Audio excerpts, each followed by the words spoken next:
चैत नवरात्रि के 9 दिनों में गलती से भी ना करें यह 5 काम, वरना हो जाओगी बर्बाद। नमस्कार दोस्तों, जय माता दी। माता रानी का आशीर्वाद आप सभी भक्तों पर बना रहे। हमारे हिंदू धर्म में चैत नवरात्रि का दिन बहुत ही खास माना गया है, क्योंकि यह दिन माता रानी के 9 अलग अलग स्वरूपों को समर्पित होता है। यदि कोई भी व्यक्ति चैत नवरात्रि पर यह 5 काम करता है तो उससे माता रानी नाराज हो जाती है, जिससे उस व्यक्ति को कंगाली और गरीबी का सामना करना पड़ सकता है। खासकर सुहागिन महिलाएं इस बात का विशेष ध्यान रखें। मित्रों, यदि आप भूल से भी चैत नवरात्रि पर इन कामों को कर देते हैं तो माता रानी कभी भी आपको माफ़ नहीं करेगी और आपको उल्टे श्राप दे देगी। भक्तों, 30 मार्च से 6 अप्रैल तक चैत नवरात्रि के इन दिनों में गलती से भी यह 5 काम कभी मत करना, वरना माता रानी आपसे हो जाएगी नाराज। घर में आएगी कंगाली और गरीबी। इस बार की चैत नवरात्रि पर पूजा पाठ व्रत भले ही मत करना, लेकिन चैत नवरात्रि के पावन दिनों में यह 5 कामों को मत करना। मित्रों, इस बार की चैत नवरात्रि 119 वर्षों के बाद आई है और इस वर्ष चैत नवरात्रि में अमृत सिद्धि और स्वार्थ सिद्धि योग का अद्भुत संयोग बन रहा है। ऐसे में कुछ कार्यों को करने की सख्त मनाही हो गई है, तो ऐसे में चैत नवरात्रि के इन पावन दिनों पर इन 5 कामों को मत करना। मित्रों, अगर आपने हमारी वीडियो को पूरा देख ली तो आपका काम आसान हो जाएगा। आप सही दिशा में आगे बढ़ेंगे और माता रानी का वास आपके घर में होगा।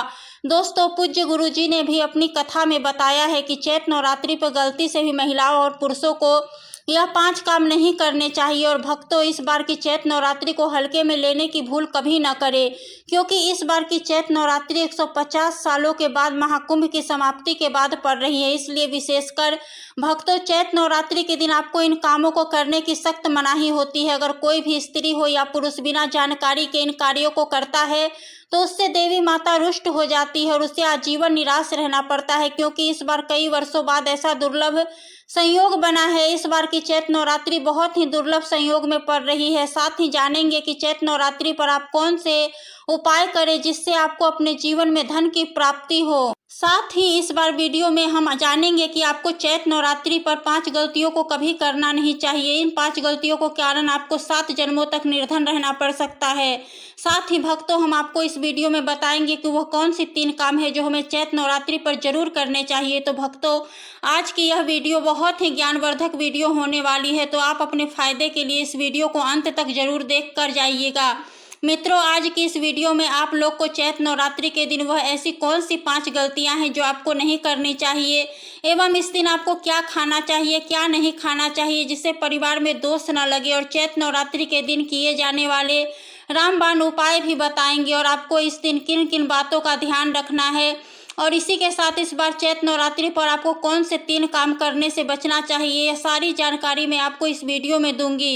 इस वीडियो को देखने के बाद आपको कोई और वीडियो देखने की ज़रूरत नहीं पड़ेगी। तो चलिए भक्तों, अब हम समय बर्बाद न करते हुए आगे बढ़ते हैं। भक्तों, अगर आप भी चाहते हैं कि चैत नवरात्रि पर माता दुर्गा का आशीर्वाद आप पर सदैव बना रहे, तो वीडियो को लाइक करें, चैनल को सब्सक्राइब करें और कमेंट बॉक्स में जय माँ जरूर लिखें। प्रिय दर्शकों, गुरु जी कहते हैं कि चैत नवरात्रि का दिन माता रानी को प्रसन्न करने का होता है, पूजा पाठ करने का होता है, लेकिन यदि आप चैत नवरात्रि के दिन यह 5 काम करते हैं तो इससे माता रानी क्रोधित हो जाती है। वास्तुशास्त्र में कुछ कार्यों को करने की मनाही होती है, जिसके बारे में शायद कम ही लोग जानते होंगे। हिंदू धर्म में चैत नवरात्रि का दिन माता रानी का माना गया है, इसलिए इस दिन घर में सुख समृद्धि के लिए चैत नवरात्रि की विशेष पूजा अर्चना करने के साथ ही चैत नवरात्रि के व्रत भी रखे जाते हैं। लेकिन अगर आप इस दिन यह 5 कार्य करते हैं तो इससे धन का नाश होने की संभावना हमेशा रहती है और माता रानी आपसे नाराज भी हो सकती है, क्योंकि चैत नवरात्रि का दिन माता रानी को समर्पित होता है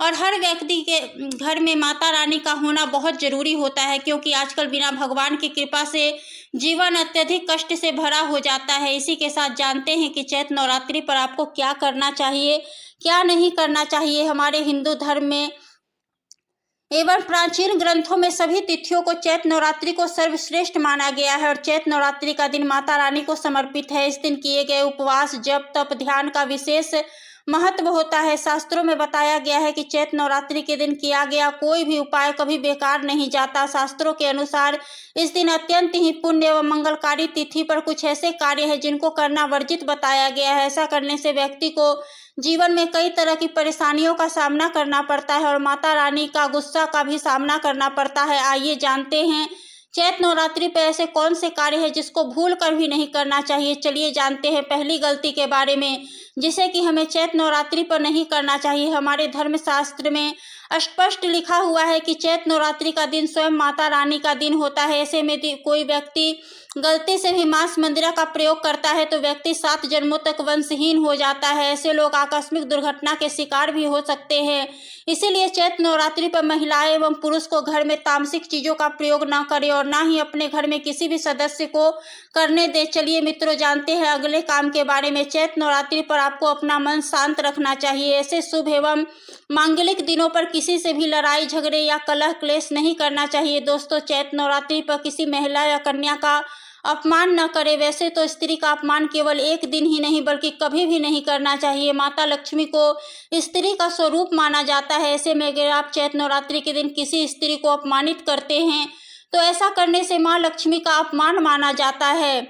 जिन घरों में महिला का सम्मान नहीं किया जाता वहां माता लक्ष्मी कभी नहीं आती। इसलिए मित्रों चैत्र नवरात्रि पर पति पत्नी को भूल कर भी एक दूसरे से लड़ाई नहीं करनी चाहिए। माना जाता है कि इस मतभेद से बड़ी परेशानी पैदा हो जाती है। चैत्र नवरात्रि पर ऐसा कोई भी काम न करे जिससे दाम्पत्य जीवन में परेशानी आ जाए। चैत्र नवरात्रि के पावन दिनों में मांसाहार भूल कर भी नहीं करना चाहिए। इसके अलावा इस दिन अल्कोहल पीने से भी बचना चाहिए। अगर संभव हो तो चैत्र नवरात्रि पर पूर्ण सात्विक भोजन करें। इस दिन मांस मंदिरा का सेवन करने से घर में अशांति आती है और माता रानी नाराज हो जाती है और ऐसे घरों को छोड़कर चली जाती है। मित्रों चैत्र नवरात्रि पे काले कपड़े नहीं पहनने चाहिए। चैत्र नवरात्रि के दिन काले रंग के कपड़े पहनना भी अशुभ माना गया है क्योंकि काला रंग नकारात्मक ऊर्जा का प्रतीक होता है और इसे तामसिक गुण से जुड़ा हुआ माना जाता है। इस दिन साधक को सफेद, पीला, हरा या अन्य हल्के रंग के कपड़े पहनने चाहिए क्योंकि यह रंग सकारात्मक ऊर्जा को आकर्षित करते हैं और पूजा की प्रभावशीलता बढ़ाते हैं। माता रानी का ध्यान करने के लिए हल्के और शुद्ध रंग के कपड़े पहनने चाहिए। दोस्तों चैत्र नवरात्रि के दिन देर तक न सोए। चैत्र नवरात्रि के दिन देर से सोना और देर से उठना शुभ नहीं माना जाता। यह दिन विशेष रूप से जागरण और तपस्या का दिन है। इस दिन भक्तों को रात्रि को जागरण माता की पूजा करनी चाहिए और अपने मन और शरीर को शुद्ध करना चाहिए। देर से सोने से शरीर में आलस्य आ सकता है और पूजा की सही विधि से ध्यान नहीं लग पाता। इसलिए इस दिन प्रातः जल्दी उठकर स्नान करके पूजा की शुरुआत करनी चाहिए। दोस्तों चैत्र नवरात्रि पर बाल और नाखून काटने से बचे। चैत्र नवरात्रि पर बाल और नाखून काटना भी अशुभ माना जाता है। यह दिन पवित्रता और तपस्या का होता है। शरीर को अपवित्र करना इस दिन के उद्देश्य के विपरीत है। धर्मशास्त्र के अनुसार इस दिन शरीर के किसी भी अंग की कटाई से बचना चाहिए। यह दिन ध्यान, साधना और माता रानी के प्रति निष्ठा का होता है। इसलिए दिन की कार्यों में दूर रहना चाहिए। दोस्तों गुरुजी कहते हैं कि नवरात्रि के दिन दान पुण्य करना अच्छा माना जाता है लेकिन इस दिन कुछ चीज़ों का दान करना शुभ नहीं माना जाता। नवरात्रि के इन 9 दिनों में किसी भी व्यक्ति को सरसों के तेल का दान नहीं करना चाहिए। माना जाता है कि सरसों का तेल दान करने से शनि ग्रह कमजोर होता है। इससे आपके भौतिक सुख में कमी आती है और साथ ही लोहा या लोहे से निर्मित वस्तु भी किसी को नहीं देना चाहिए। दोस्तों अगला तामसिक चीज़ें जैसे कि प्याज, लहसुन का दान आपको इन दिनों भूल कर भी नहीं करना चाहिए। इससे आपकी कुंडली में माता लक्ष्मी और शुक्र ग्रह का भाव कमजोर हो जाता है। वहीं नवरात्रि के दिनों में पति पत्नी को भूल कर भी एक दूसरे से लड़ाई नहीं करनी चाहिए। भक्तों अगली गलती जो है हमें चैत्र नवरात्रि के दिन भूल कर भी नहीं करनी चाहिए वह है अपने घर के मुख्य द्वार पर जूते, चप्पल, झाड़ू रखना। अगर घर के मुख्य द्वार पर झाड़ू या चप्पल रख दी जाती है तो माता लक्ष्मी तुरंत वहां से लौट जाती है। जब लक्ष्मी घर में नहीं आती तो दरिद्रता का वास होता है। यह घर में पैसों की तंगी और बुरे समय की शुरुआत करता है। तो इस दिन ध्यान रखें कि अपने घर के मुख्य द्वार को साफ रखें और जूते चप्पल बाहर न रखें। बहुत से लोग पूछते हैं कि घर में लक्ष्मी क्यों नहीं आती। तो देखिए घर में महिलाओं का सम्मान न करने से लक्ष्मी का वास नहीं होता। अगर घर में महिलाएं और बुजुर्गों का अपमान किया जाता है तो वहाँ लक्ष्मी नहीं आती क्योंकि महिलाएं खुद लक्ष्मी स्वरूपा होती है। इसलिए चौथ नवरात्रि के दिन और हमेशा महिलाओं का सम्मान करें। इसके साथ ही घर में कभी भी खंडित मूर्तियों की पूजा नहीं करनी चाहिए। बहुत से लोग टूटी फूटी मूर्तियों की पूजा करते हैं लेकिन शास्त्रों के अनुसार जहाँ खंडित मूर्तियाँ होती हैं वहाँ देवी देवता का वास नहीं होता। तो अगर घर में किसी भगवान की मूर्ति टूट गई हो या फोटो फट गई हो तो उसे मिट्टी में दबा दे, यानी नदी में प्रवाहित कर दे। चैत्र नवरात्रि के दौरान शादीशुदा महिलाओं को या किसी भी महिला को एकदम सफ़ेद रंग के कपड़े पहनना, पूजा पाठ करना नहीं चाहिए। साथ ही एक साथ काले रंग के कपड़े भी नहीं पहनना चाहिए। इससे पूजा व्रत आदि खंडित हो जाता है, क्योंकि रंग को शौक का प्रतीक माना गया है। भक्तों, माता की चौकी जब आप लगाए तो उसके नीचे कागज नहीं लगाना चाहिए। माता की चौकी हमेशा लाल कपड़ा बिछाकर ही बनाना चाहिए। हमेशा याद रखें, नवरात्रि के 9 दिनों तक व्रतधारी को अपना आसन चौकी के आगे ही लगाना चाहिए। और यदि आपकी नवरात्रि में माता की चौकी स्थापित की है और ज्वारे बोए हैं तो उसे नवरात्रि के दौरान अकेला नहीं छोड़ना चाहिए। ऐसा करना बहुत ही अशुभ माना जाता है। इससे माता दुर्गा नाराज हो जाती है और हमेशा के लिए चली जाती है। भक्तों, अब बात करते हैं दुर्गा माँ को नवरात्रि में कौन सी चीज़ें चढ़ाना चाहिए और कौन सी चीज़ें भूलकर भी नहीं चढ़ाना चाहिए। भक्तों, भूलकर भी दुर्गा माँ को यह चीज़ कभी अर्पित मत करना, नहीं तो सारी जिंदगी बर्बाद रहोगे। जिंदगी भर रोने के अलावा कुछ नहीं मिलेगा। दोस्तों, हिंदू धर्म में नारियल को सुख, समृद्धि, धर्म, श्रद्धा और सम्मान का सूचक माना जाता है। नारियल को श्रीफल भी कहा जाता है। नारियल हर मांगलिक कार्य में विशेष महत्व होता है। भक्तों, जैसे कि हम सभी जानते हैं कि दुर्गा माँ के कई मंदिरों में नारियल की बलि भी दी जाती है और दुर्गा माँ के पूजन में नारियल का इस्तेमाल हम सभी करते हैं। खासकर कलश की स्थापना नारियल रखकर ही की जाती है। दुर्गा माँ के पूजन में हम नारियल इस्तेमाल करते हैं समय कुछ गलतियाँ कर बैठते हैं। नारियल कई प्रकार के होते हैं, एक हरा, दूसरा सूख, जिसके अंदर पानी होता है। जिस नारियल के अंदर पानी होता है, माता रानी के पूजा में सदैव पानी और जटा वाला नारियल ही अर्पित करें। कलश स्थापना में साबुत नारियल होना चाहिए। नारियल चटका हुआ, टूटा हुआ नहीं होना चाहिए, क्योंकि साबुत नारियल ही पूर्ण और पवित्रता का प्रतीक होता है। साबुत नारियल ही सुख समृद्धि का प्रतीक होता है। चैत्र नवरात्रि में दुर्गा माँ को कलश की स्थापना करते समय जटा वाला और पानी वाला नारियल ही कलश पर स्थापित करना चाहिए। साथ ही यह ध्यान रखना चाहिए कि नारियल को सदैव कलश के नीचे लेटाकर रखना चाहिए। घट स्थापना यानी कलश स्थापना करते समय कभी भी नारियल को खड़ा करके नहीं रखा जाता। नारियल को सदैव लेटाकर ही कलश के ऊपर रखा जाता है। साथ ही नारियल को स्थापित करने से पहले आप नारियल को लाल कपड़े में लपेटकर नारियल को कलश के ऊपर स्थापित करें। शास्त्रों के अनुसार कलश के ऊपर जब सही तरीके से नारियल रखा जाता है तभी व्रत और पूजन का पूर्ण फल प्राप्त होता है। यह भी ध्यान रखें कि महिलाएं दुर्गा माँ को नारियल अर्पित तो कर सकती है, लेकिन कभी भी दुर्गा माँ के सामने नारियल को भूल कर भी न तोड़े, क्योंकि नारियल बीज रूप होता है, यानी कि नारियल में बीज होता है और स्त्रियां बीज से ही शिशु को जन्म देती है। इसीलिए कभी भी महिलाओं को नारियल नहीं तोड़ना चाहिए। मित्रों, हम सभी दुर्गा माँ के पूजा में लौंग इस्तेमाल करते हैं, लेकिन लौंग का इस्तेमाल करते समय एक बहुत बड़ी गलती कर बैठते हैं। हमेशा ध्यान रखना चाहिए कि दुर्गा माँ को सदैव लौंग के साथ इलायची भी अर्पित करना है। लौंग के साथ घी चढ़ाने से दुर्गा माँ काफ़ी प्रसन्न होती है। मित्रों, चैत्र नवरात्रि में दुर्गा माँ को तुलसी के पत्ते अर्पित नहीं करने चाहिए। माँ दुर्गा के पूजा में तुलसी पत्र का इस्तेमाल करना वर्जित माना जाता है। तुलसी पत्र के अलावा दुर्वा भी दुर्गा माँ को अर्पित नहीं करना चाहिए। नवरात्रि में आप भगवान गणेश को दुर्वा अर्पित कर सकते हैं। आप भगवान विष्णु जी को तुलसी के पत्ते अवश्य अर्पित कर सकते हैं, लेकिन दुर्गा माँ को भूल कर भी तुलसी के पत्ते या दुर्वा अर्पित ना करें। दुर्गा माँ को सदैव लाल रंग के फूल अर्पित करने चाहिए। लाल रंग के फूल माता रानी को बहुत ही प्रिय हैं।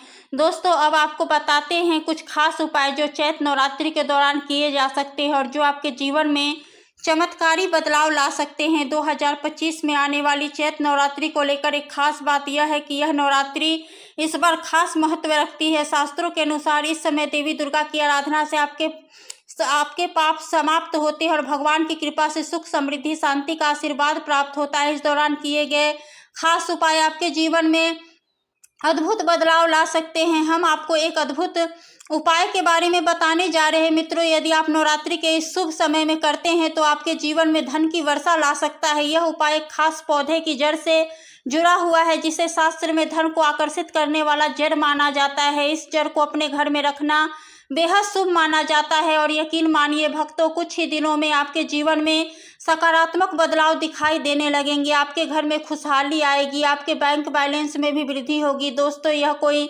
साधारण जड़ नहीं है। शास्त्रों में इसे धन को अपनी ओर खींचने वाला शक्तिशाली जड़ बताया गया है।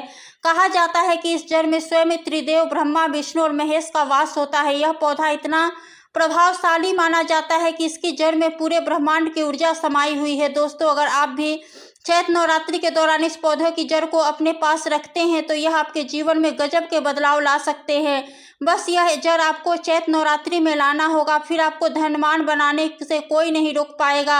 आप जानते हैं इस पौधे की जड़ को कैसे सही तरीके से धारण किया जाए और यह कौन सा पौधा है। लेकिन इससे पहले भक्तगण कृपया इस वीडियो को लाइक जरूर करें ताकि हमारा मनोबल और भी बढ़े।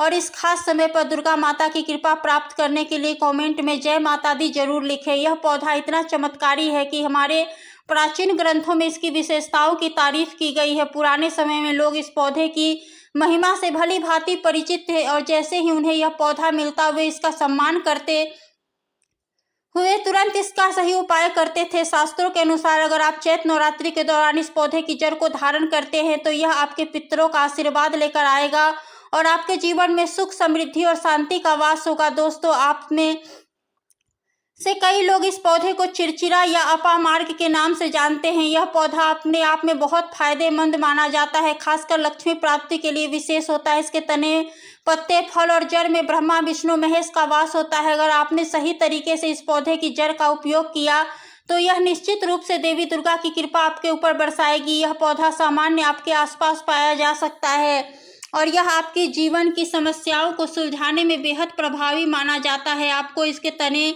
पत्ते, बीज, फूल, जड़ को महत्व के बारे में पूरी जानकारी देंगे ताकि आप इसे सही तरीके से इस्तेमाल कर सके, इसके चमत्कारिक लाभ पा सके। भक्तों, अब बात करते हैं कि अगर आपके जीवन में परेशानियां हैं या धन की कमी का सामना कर रहे हैं तो उसे कैसे दूर किया जा सकता है। लेकिन सबसे पहले हम इस बात के करेंगे कि कैसे आप अपनी बीमारियों से छुटकारा पा सकते हैं और हम पूरी तरह से सही कह रहे हैं। इस उपाय को न कोई तरीका अपना के आसपास लोग जरूर, खास बुजुर्ग लोग जरूर जानते होंगे। इस पौधे में सभी देवताओं का वास होता है। अगर आप शनि की साढ़े साती से परेशान हैं तो यह पौधा आपके लिए वरदान साबित हो सकता है, क्योंकि यह शनि के प्रभाव को भी कम करता है। शास्त्रों के अनुसार अगर आप चैत्र नवरात्रि पर लाल अपामार्ग की टहनी से दातून करते हैं तो आपको वाक सिद्धि प्राप्त होती है। इसका मतलब है कि जो आप कहेंगे वह सच हो जाएगा। चैत्र नवरात्रि पर अगर आप इस पौधे के दातून कर लेते हैं तो आपकी जुबान पर साक्षात माता सरस्वती का वास हो जाएगा। इसके अलावा अपामार्ग की जड़ का चैत्र नवरात्रि के 9 दिन तक विधि पूर्वक पूजन करें और इसे मंत्रों से अभिमंत्रित करके अपने हाथ में बांध ले। ऐसा करने से आपकी बड़ी से बड़ी समस्याओं से छुटकारा मिलता है और आपके जीवन में खुशहाली आती है और एक